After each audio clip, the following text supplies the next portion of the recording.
Estimado Andrés, ¿cómo estás? Bienvenido. Muchas gracias, Nacho, por invitarme. Primera vez que nos conocemos así en persona. Sí, pues los desafíos que implica esta comunicación virtual, remota, justamente como tú decías, la ley de Murphy, las posibilidades que tenemos de errar en el camino tecnológico también son infinitas. Y también yo encuentro que esta nueva manera de comunicarnos de algún modo nos enseña a hablar de nuevo. Sí, hay una cosa ahí, no es teléfono, tampoco es estar en vivo. Está bien, está interesante estas nuevas instancias. Oiga, estimado, cuénteme, vamos a partir por la pregunta más obvia. ¿Cómo te pegó esto del coronavirus? ¿En qué estaba y cómo iba y más o menos antes de que Ujú. te apareciera todo esto? Bueno, yo te cuento que yo soy bailarín, coreógrafo, egresado de la Universidad de Chile, pero al mismo tiempo luego estudié artes visuales. Yo soy profesor de artes visuales, dirijo un proyecto educativo artístico multigénero en la comuna de Independencia, un liceo grandote multigénero municipal. Entonces yo había comenzado el año en marzo, ya hace 9 años que trabajo en ese proyecto educativo, entonces mi año académico como profesor había comenzado lo mismo que en la Universidad de Chile, la Escuela de Danza. Por lo tanto, la situación, yo creo que de la pandemia me pilló como a todo el mundo de imprevisto, no creyendo mucho, un poco incrédulo, susceptible, pensando en muchas confabulaciones, en realidad no creyendo mucho y todavía me mantengo un poco en la disidencia respecto de lo que sucede. Ujú. Y a nivel, porque claro, tú ya tenías como entre comillas el año programado, supongo que ya las clases bastante avanzadas, si es que no ya estaban listas, Ujú. y viene esto y te saca de toda esa comodidad, entre comillas, o de todo ese ordenamiento. ¿Cómo hay lidiado con todo eso? ¿Qué Ahora tanta? yo no vivo ni en la comodidad ni en No. la normalidad. Detesto la normalidad y detesto el orden. A mí me gusta problematizar, entrar en crisis permanentemente, crear a partir de la angustia, del dolor y de la muerte. Por lo tanto, en lo personal, este tiempo ha sido como sentarme estos meses en la ventana de mi departamento y abrirle la ventana a la creatividad. O sea, creo que es una oportunidad en lo personal, pero también yo tengo una conciencia social de que viene de familia, por lo tanto también sufro muchísimo por ver el país y nuestro sector cultural tan precarizado. Afortunadamente tengo este ingreso mínimo como profesor, pero pienso en mis compañeros y en todo el sector de la danza, del teatro, el sector cultural que está completamente abandonado a su deriva. Entonces eso me angustia y me inestabiliza mucho y quiero poder organizarme con mis compañeros y aprovechando la oportunidad, Ignacio, que tú das de generar una conversación para unirnos en torno a esta crisis que estamos viviendo. Lo que supuestamente se viene va a ser más de lo mismo, de entrar a concursos, con bastantes restricciones. O sea, tampoco es como un fondar normal. Sí, Es bien raro la supuesta ayuda del Estado.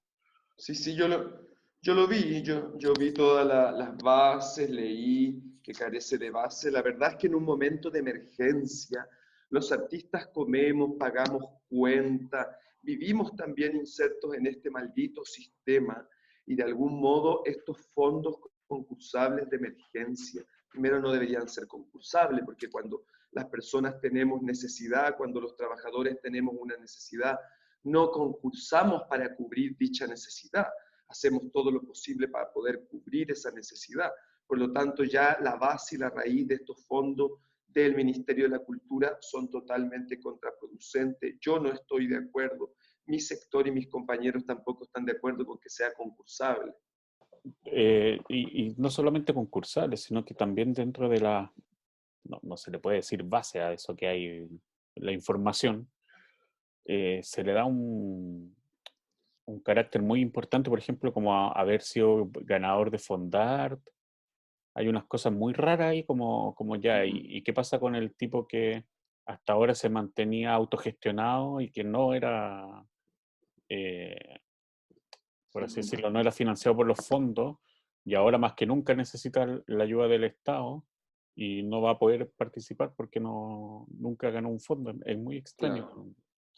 Lo que pasa es que acá hay una competitividad, una característica particular del sistema capitalista que nos hace a nosotros los artistas pelearnos entre nosotros, precarizar nuestro sector, poner a competir gatos con ratones, con leones. Entonces, en ese sentido, yo considero que hay que poner en crisis absolutamente toda la concursabilidad.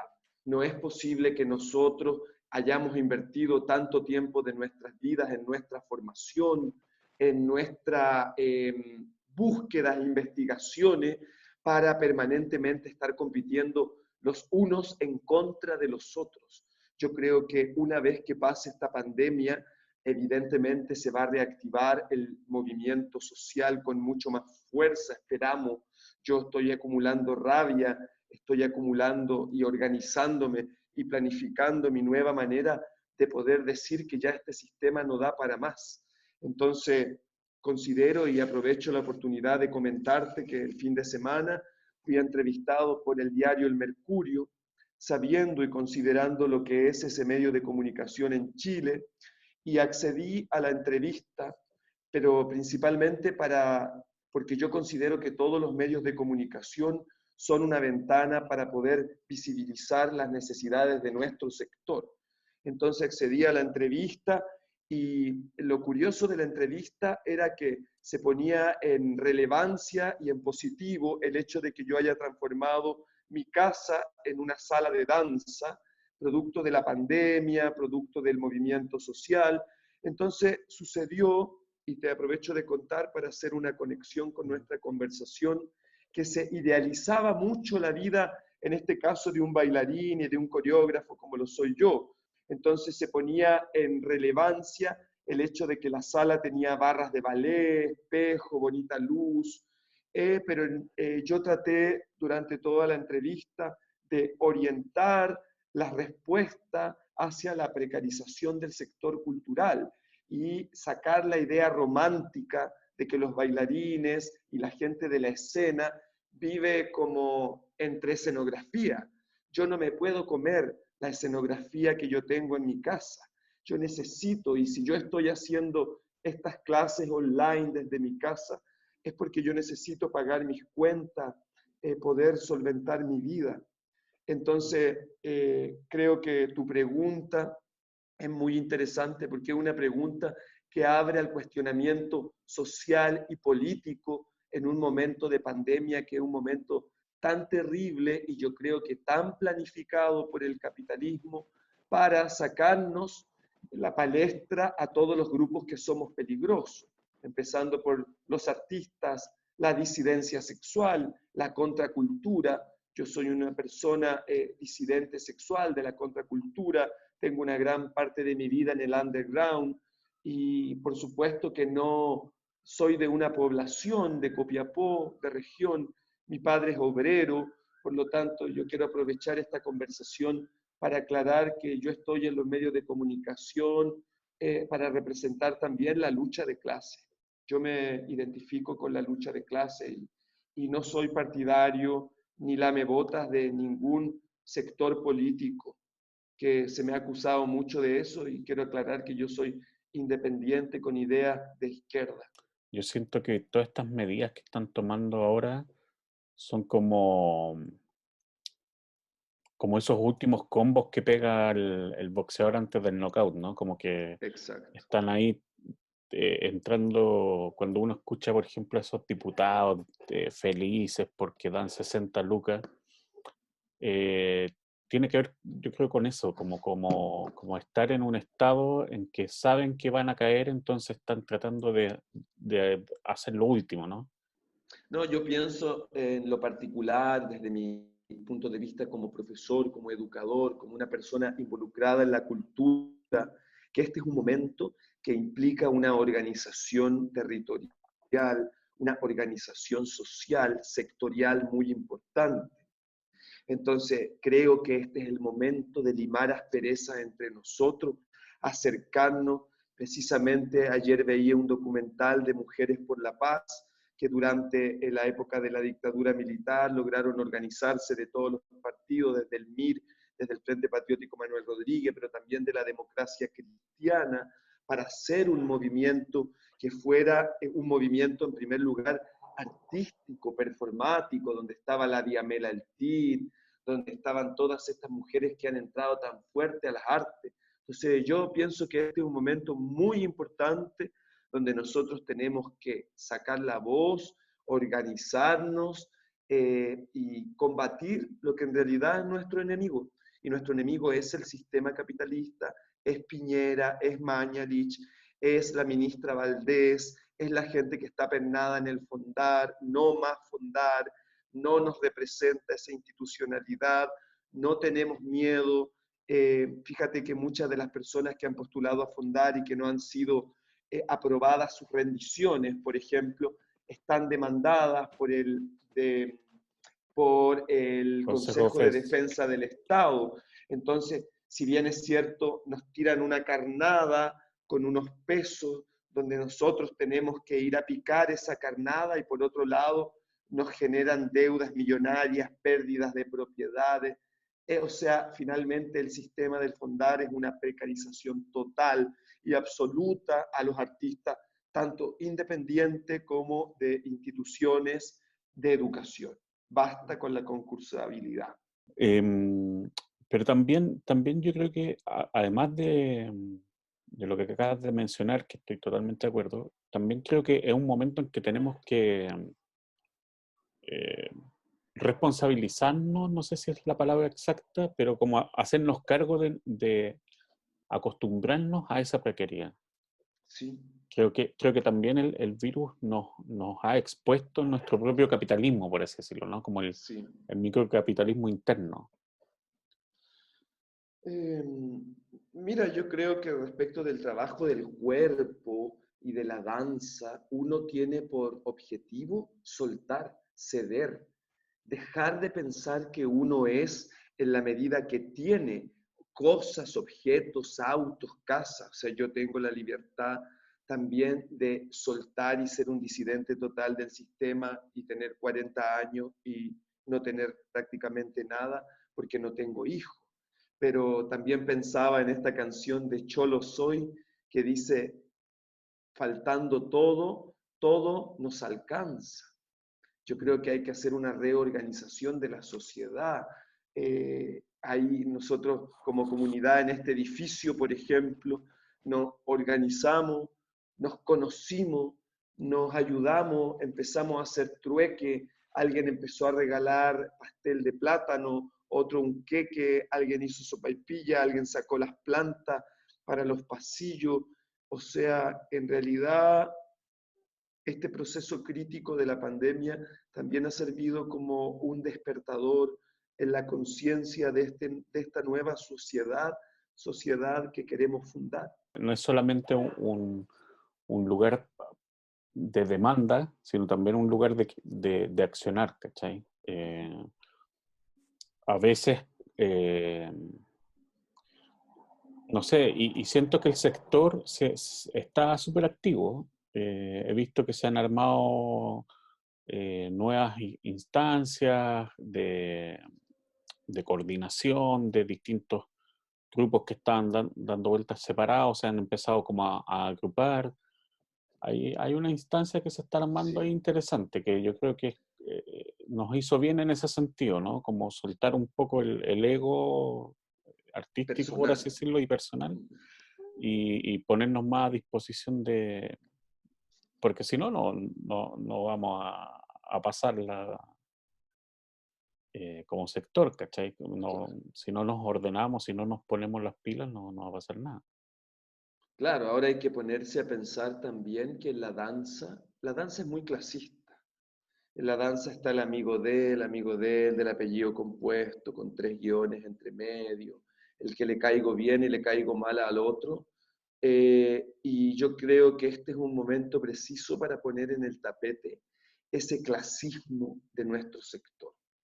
A mí me gustaría hacer un llamado de atención al sector y decir que al final nosotros como sector cultural tenemos que poder ver la necesidad real que tienen muchos de nuestros compañeros. Hay gente que no tiene para comer, Ignacio, gente que tiene hijos que no tiene que echarle a la olla, gente que no puede salir a trabajar, gente que ahora, qué bueno que somos creativos y podamos hacer panes gourmet, sopaipillas gourmet, hacer cosas regias, creativas, pero qué lamentable realmente que vivamos como pendiendo de un hilo.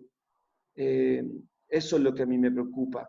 El sindicato de danza debería poder eh, responder a las necesidades básicas de un sector realmente más que hacer un homenaje por internet a las personas en vida.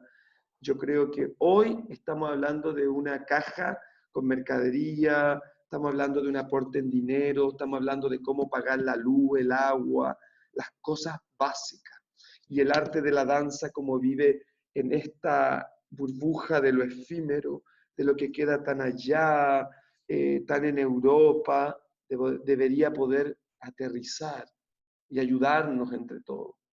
Y ya hay mucha gente que se ha acercado, que se ha unido como núcleo para ayudarse.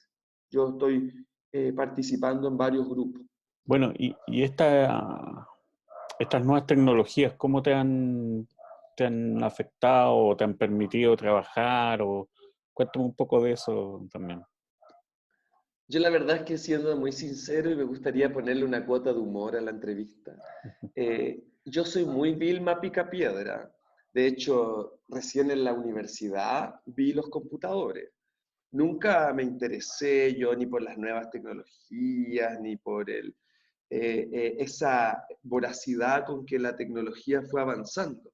De hecho, si te fijas, mi compañía se llama Compañía de Papel principalmente por un amor a la literatura, a los libros, y yo soy muy análogo, escribo, si acá mismo en este momento tengo todas mis anotaciones en papel, por lo tanto yo no quería embarcarme en esta nueva manera de hacer danza, sobre todo considerando que la danza está el sudor, el contacto visual, la carne, el cuerpo, el deseo y el miedo conviviendo en la presencia de ese sujeto.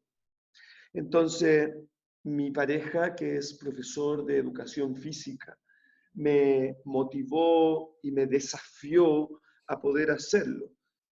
Nunca yo hubiese podido hacer esto solo, porque soy una persona de cuerpo y de deseo y de delirio, pero nunca me había enfrentado a una situación así. Y no es que me guste, debo hacerlo porque debo mantener viva mi actividad. Si yo no mantengo viva mi actividad, yo me muero. Mm. Entonces no me queda de otra. Sí, pues como el otro día hablaba con el Matías Aravena y decía esa Sí, cosa como de, bueno, en mi pega, como que llega un minuto en que también hay que aterrizarlo a algo claro. súper concreto, ¿cachai? Como, Sí. como decís tú, o sea, si no lo ejerzo, no pierdo un poco el sentido, ¿cachai? De hecho, precisamente, como haciendo una conexión con tu pregunta anterior de cómo nos tomó este momento de la pandemia, yo pertenezco a varias agrupaciones artísticas. Una de ellas se llama Colectivo Locas, Putas y Brillantes, que es el colectivo de travesti, donde también No. trabaja Matías Aravena como bailarín. En este colectivo nosotros habíamos postulado a la programación del GAM, donde quedamos seleccionados con la obra Cabaret Travesía Travesti, una obra sobre la disidencia sexual, sobre la contracultura, sobre la cultura post-estructuralista, que habla de la precarización del sector, de la violencia con el mundo trans. ¿Y por qué yo hago esta conexión? Porque justamente ayer fue el día en contra de la homofobia y la transfobia. Y entonces GAM, esta institución cultural, nos manda un correo para decirnos qué podíamos hacer con las obras que ya estaban programadas, entre ellas una de nuestro colectivo. Entonces, también decidimos como colectivo asumir el desafío de las nuevas tecnologías y comenzar con Travesía Travesti de manera online para facilitar el acceso y también porque consideramos que esta nueva manera de hacer danza, de hacer teatro, de hacer cultura, también permite llegar a más lejos. O sea, yo en mis clases tengo gente de Canadá, de Bélgica, de Estados Unidos, entonces puedo estar en contacto con un allá en un país que está tan al sur del mundo y tan todavía escondido.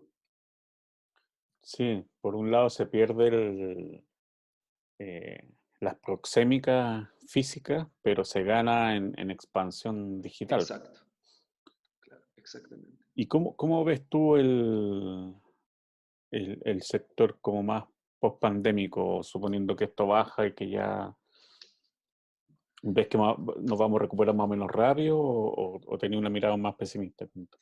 No, yo no tengo una mirada pesimista, yo tengo una mirada más bien apocalíptica.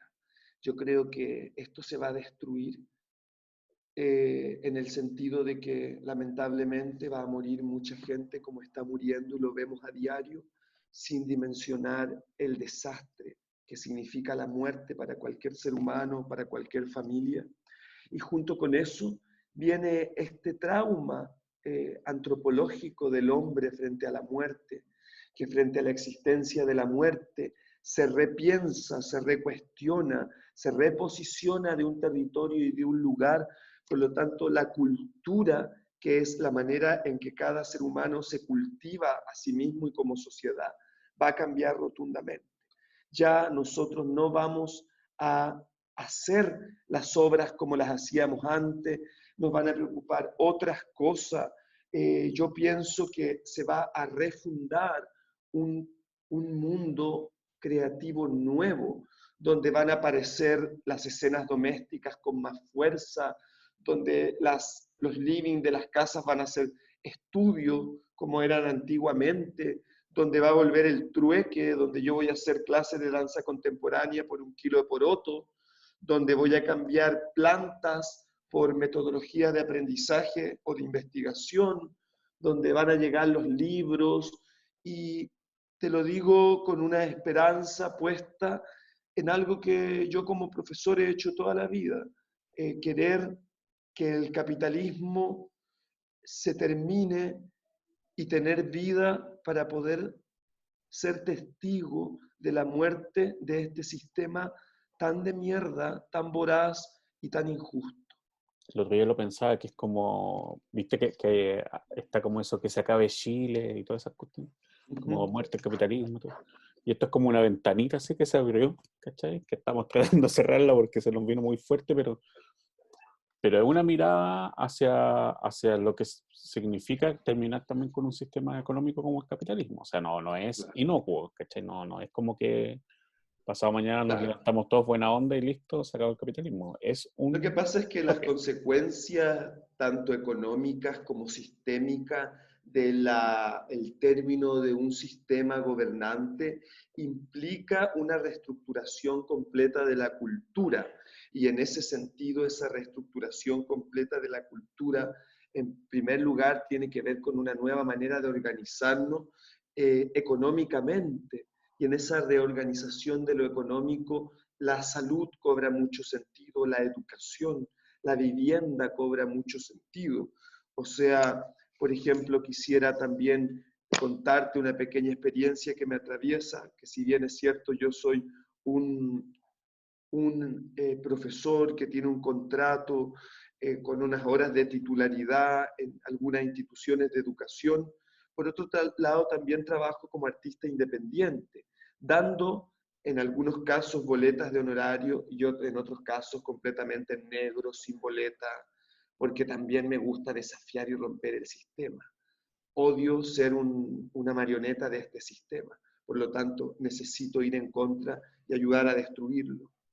Entonces, como trabajador independiente que da una boleta de honorario y que paga un impuesto, me he visto muy perjudicado en los últimos meses, porque trabajo con algunas instituciones que nos han escrito a los profesores que en los diferentes proyectos se van a postergar. Primero se postergaron de marzo a mayo y evidentemente no se pueden hacer y ahora nos piden postergarlo hasta agosto y en agosto si la pandemia continúa no se van a poder realizar los proyectos. Ahora mi cuestionamiento frente a este tipo de situaciones es por qué los agentes culturales, las agrupaciones culturales, los gestores culturales le piden a los artistas desplazar sus contratos a honorarios para otro momento donde estemos bien, siendo que las necesidades de nuestro sector son ahora. Ahora tenemos hambre, ahora tenemos que pagar arriendo, ahora tenemos que comer. Entonces yo también quiero siempre volver al tema de raíz que convoca nuestra conversación, Nacho, y aprovechar este momento de decirle a las municipalidades, a las agrupaciones culturales, a las fundaciones, nosotros tenemos la mejor de la disposición para hacer nuestro trabajo, porque nuestro trabajo es nuestra vida, pero ¿por qué no nos pagan ahora y el trabajo lo hacemos después y no de otra manera?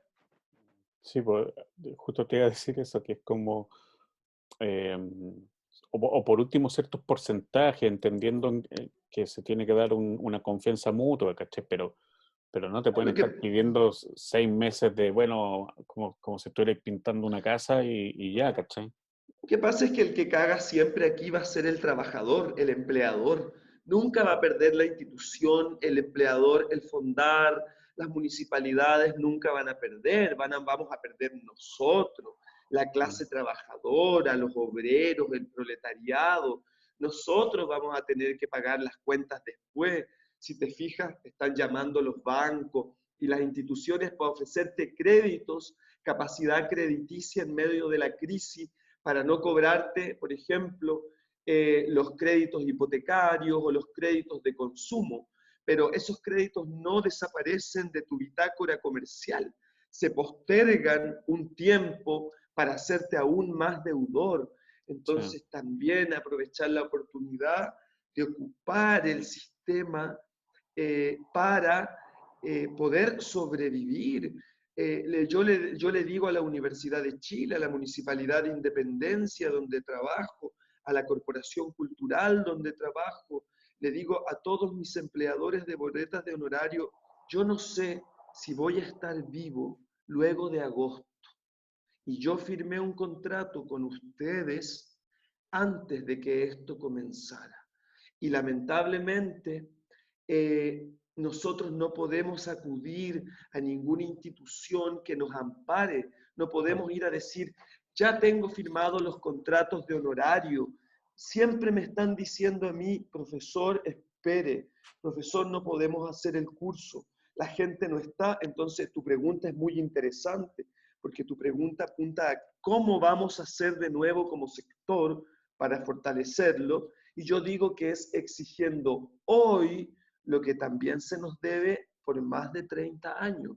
Si esta pandemia no está separada del estallido social, esta pandemia visibiliza la precarización, visibiliza el teatro que ha hecho, por ejemplo, la danza para decir somos todos cool, nos vamos a Viena, a todos los bienales de danza contemporánea, nos juntamos con toda la gente más estupenda, tenemos la plata para ir a los mejores restaurantes y hacer amigos de los directores de los mejores festivales de este país, para irnos con ellos de viaje y ver, ¿me entiendes a lo que voy? Entonces, por eso la danza es clasista y nuestro sector es altamente clasista. Yo llamo una vez más al sector de la danza a volver a lo que Patricio Bunster, el maestro, llamaba la danza social, la necesidad de que la danza sirva para algo, no para estar en una galería de arte en Viena o en Japón, sino para que mi danza le sirva a la señora que está sola abajo y no puede caminar. Mm. Sí, pues, renunciar un poco al carácter de espectáculo y pasar a hacer más arte, ¿no? Por ejemplo, me llama mucho la atención que uno de los festivales más importantes de artes escénicas del país, por no decir el más importante, tenga una plataforma de televisión, Mm. de una plataforma online, donde pide aportes individuales para poder pagar la exhibición de las obras de los artistas, siendo que esa plataforma de difusión ha recibido los impuestos de todos nosotros durante años. Miles y miles de millones de pesos le hemos pagado al Festival Santiago a Mil, del cual yo he sido jurado. Y yo no tengo miedo que no me llamen nunca más. No tengo miedo a no ganarme ningún fondar más, porque ya no me voy a ganar ni un fondar más. No tengo miedo a ser polémico, ni a hacerme amigo de las instituciones. Tengo la urgente necesidad de romper la institucionalidad como está pensada hasta ahora, porque no quiero seguir siendo un esclavo de este sistema. Y quiero llamar a mis compañeros de la danza, quiero llamar al Nelson Avilés, quiero llamar a toda la gente que de alguna u otra manera también está fuera del sistema.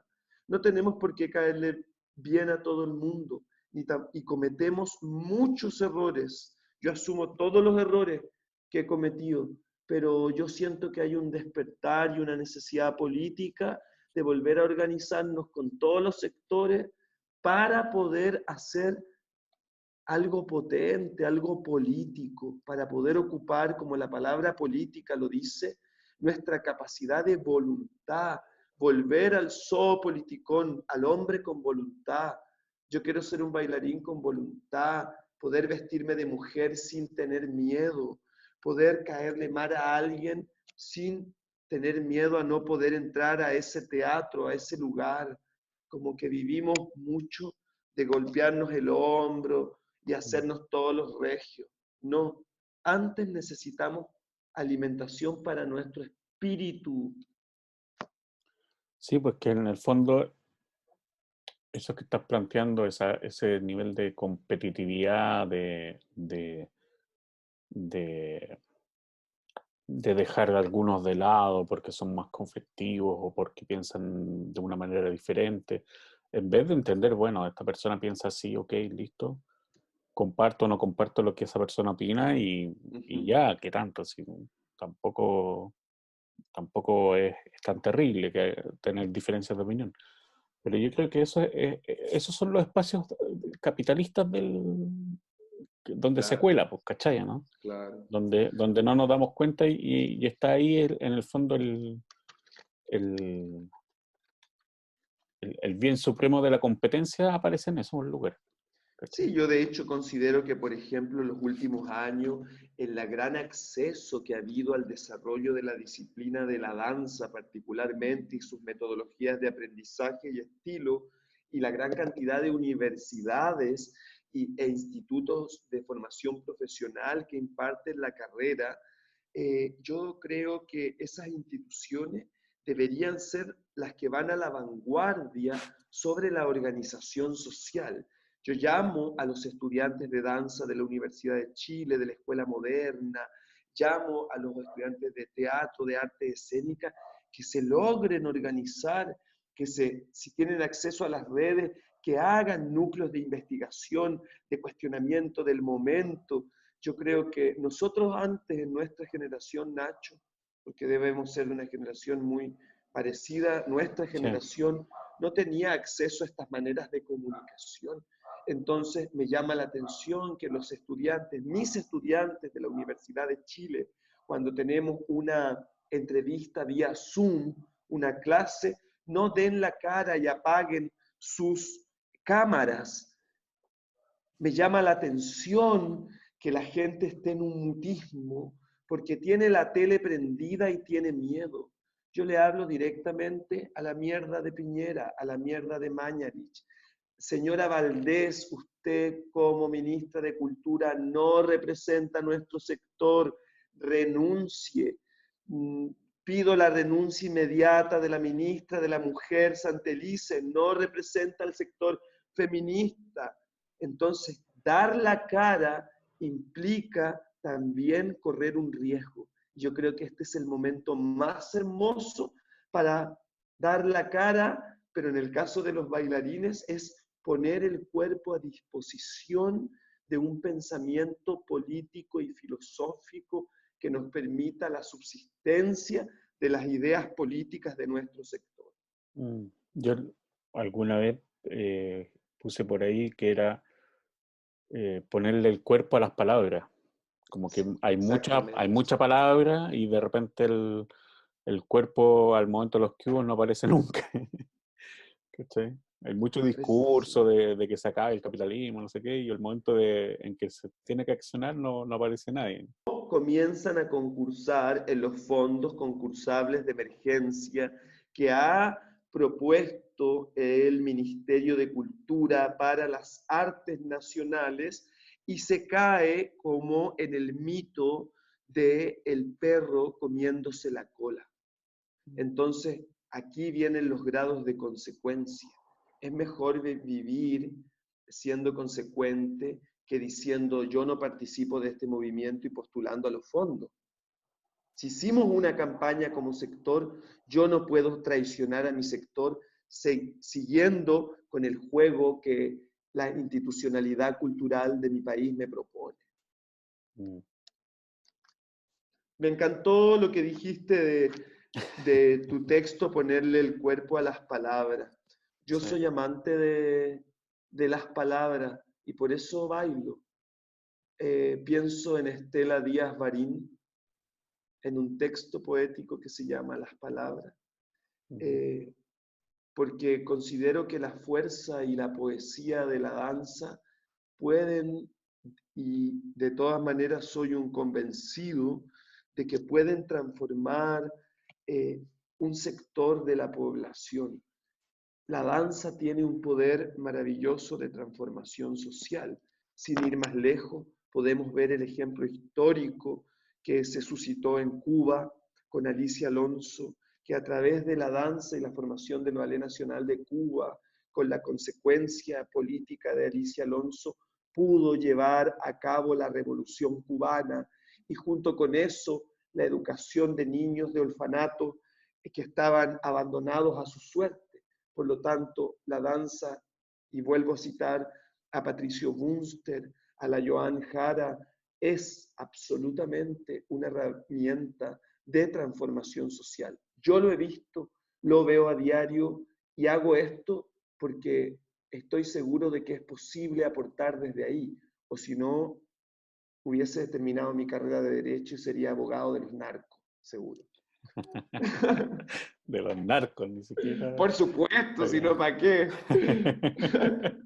Ya, pues, estimado, nos Te lo pilló el mando tiempo. enseguida entonces el Sí, link. no hay problema. Muchísimas gracias, Nacho. Quiero, igual aprovechando que me das la oportunidad, agradecerte la invitación a que haces a pensarnos de nuevo, a hacer puente. Yo siempre había querido conocerte, conversar contigo. Tengo plena disposición en mi casa, en mi estudio, en mi vida para seguir conversando contigo, porque siento que eres un agente cultural que aporta mucho a mediar entre la cultura, las personas, el pensamiento político. Y lo que nosotros necesitamos es gente como tú que nos permita abrirnos al diálogo, a la intimidad de un espacio. Así que muchas gracias, yo te deseo lo mejor del mundo y creo que así como para mí esto es un espacio para abrir una sala, yo considero que tú tienes que ser parte de un núcleo de investigación de la danza, de la cual tu presencia nos ayuda mucho a pensarnos a nosotros. Muchas gracias por tus palabras. Y sí, pues no habíamos tenido la oportunidad de conocernos en vivo, así que feliz que hayamos podido, por última hora, comenzar por acá. Y yo feliz de poder conversar con todos los que se puedan, los que quieran, porque comparto lo que dices, que sobre todo en danza, hay que romper un poco ese hermetismo Ujú. que está instalado, ¿no? Mira, voy a compartir una pequeña danza que hice aquí en mi salita de papel, que es un lugar de sobrevivencia. Para mí es una sala que flota y que flota porque necesita seguir existiendo. Y por la gran admiración que tengo a la literatura, voy a compartir con ustedes una danza que hice en homenaje a Estela Díaz Barín, que se llama Las Palabras. La palabra, una sola, será mi lucha y mi triunfo. Encontrar la palabra escondida, aquella vez de nuestro pacto secreto, a pocos días de terminar la infancia. Debes recordar dónde la verdad. Debiste pronunciarla siquiera una vez. Yo la había encontrado, pero tienes razón, ese era el plan. Mira cómo está mi casa, desarmada, hoja por hoja mi casa, de pies a cabeza, y mi huerto, dorado permanente, y mis libros,